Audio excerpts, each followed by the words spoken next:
Be united, B थानसा। मेरा यही एक मैसेज था। पार्टी से बड़ा जाति है, और अगर हम लोग एक आवाज में हम लोग अपने कम्युनिटी के हित में, अपने कम्युनिटी के इंटरेस्ट के बारे में बात करें, तो ये हम सबका लिए अच्छा होगा। मैंने विद्युत का स्टेटमेंट देखा, आई वेलकम इट। अगर कोई हमारे कम्युनिटी के वेलफेयर के बारे पहले बोलता है और पार्टी के बारे बाद में बोलता है, तो इसमें कोई खराबी नहीं है। जहां में कोई कम्युनिटी के थानसा के बारे बात करे, मैं उसको वेलकम करता हूं। मैंने जो कहा है वो मैं करूंगा। अगर गवर्नमेंट ऑफ इंडिया सीरियस है तो हमारे भविष्य के लिए, अगर आप सबका साथ सबका विकास चाहते हैं, तो आप 30% पॉपुलेशन, 70% ज्योग्राफिकल एरिया को इग्नोर करके सबका साथ सबका विकास नहीं कर सकते। 1 साल से हम लोग वेट कर रहे हैं। मैं 10-11 दिन दिल्ली में बैठा रहा। अगर आप सीरियस है तो बात कीजिए, अगर सीरियस नहीं है तो हम अपना रास्ता खुद चुनेंगे। लेकिन कम्युनिटी को कुछ देना पड़ेगा। नेता को कुछ मिले, कम्युनिटी को कुछ नहीं मिले, ये होगा नहीं। तो मैं ये कोशिश कर रहा हूँ। आई हैव अगेन सेड, आप प्रार्थना कीजिए, प्रे कीजिए, महाराज के लिए नहीं कि हमें कुछ मिले। हमने हमेशा तिपरासा कम्युनिटी को हमेशा साइडलाइन करके हमें डेवलपमेंट नहीं दिया गया। टीटीएजीसी में उस दिन सब जोनल का जब मैंने लाइन देखा, कष्ट मुझे हुआ। 27,000 लोगों ने 100 नौकरी के लिए अप्लाई किया, 110 नौकरी के लिए।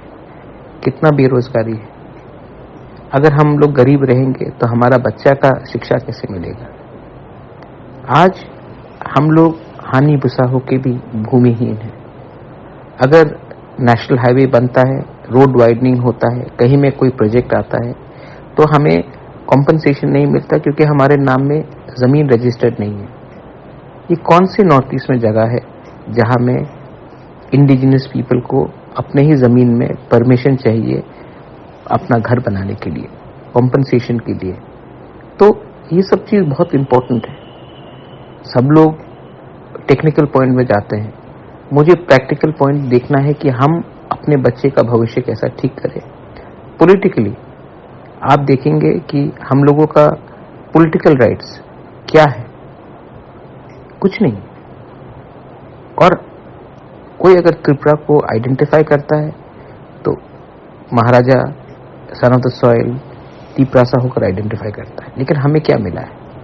आज अगर टूरिज्म को प्रमोट करना है तो नीर महल, उज्जैनता पैलेस, माताबारी किसने बनाया? वो हमारे पूर्वजों ने बनाया, हमारे लोगों ने बनाया।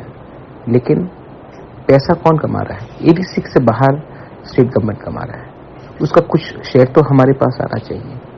ओएनजीसी, गेल, ऑयल इंडिया एक्सप्लोरेशन करता है, हमको कितना परसेंट मिलता है? 30%, जबकि 100% एक्सप्लोरेशन हमारे एरिया में होता है। आज अगर ईडीसी का बजट सिर्फ 2% स्टेट बजट का है, जबकि 35% लोग ईडीसी एरिया के अंदर रहते हैं, तो ये इंसाफी है या ना इंसाफी है?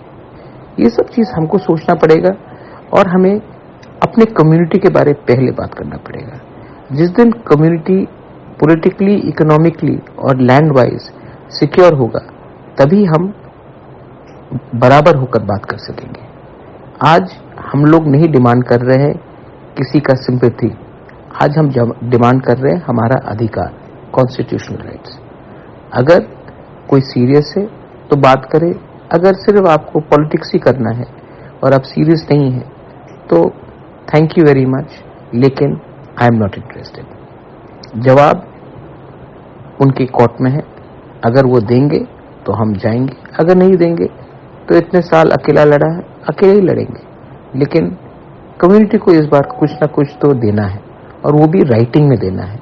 सिर्फ मुंह बोलने से कुछ नहीं होगा। आप राइटिंग में कुछ दीजिए, हम 100% विचार करेंगे। राइटिंग में नहीं देंगे तो क्या गारंटी है कि कल फिर से हमारे संग ठोकाई ना हो। ये मेरा मैसेज पूरे तिपरासा को है, ना कि सिर्फ तिपरामथा को। आईपीएफटी को है, बीजेपी जनजाति मोर्चा को है, एसटी सेल को है। आप पॉलिटिक्स इस बार मत कीजिए। मैं सबके लिए कुछ चाहता हूं, पार्टी के लिए नहीं, जाति के लिए। अंत में मेरा एक ही लिमिटेड पॉइंट है, कम्युनिटी को इकट्ठा करो। अगर हम लोग एक ब्लॉक होते हैं तो कम्युनिटी का भला होगा। अगर हम लोग अपने स्वार्थ के लिए, अपने पोजीशन के लिए, अपने पावर के लिए अगर हम लोग अलग अलग आवाज़ में बात करेंगे तो नुकसान हमारा ही होगा। मेरा यही एक स्टेटमेंट था। अगर आप इसको समझ सकते हैं तो हमारा भला होगा। यही मैं आपको कहना चाहता था। बेलाय नो हम्बाय। बेलाय बेलाय नो हम्बाय। गॉड ब्लेस दी प्रसाद दोफा।